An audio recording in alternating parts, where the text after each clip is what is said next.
నేను ఊరు వెళ్తున్నాను, మీరేమనుకోకపోతే కావ్యతో పాటు ఇక్కడే ఉంటారా?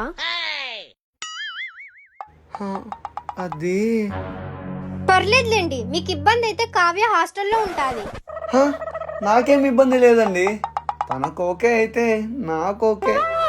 సరే వెళ్ళి లగేజ్ తెచ్చుకోండి. రే మామ, లగేజ్ తెచ్చేపోరా. సరే, నేను 2 డేస్లో వచ్చేస్తా, భయపడకే. లేట్ అయినా పర్లేదు. అదే లేట్ అయినా పర్లేదు, కావ్యాన్ని నేను జాగ్రత్తగా చూసుకుంటా అని చెప్తున్నా. నీకు కళ్ళు లేవుగా, ఎలా చూసుకుంటావు? హ?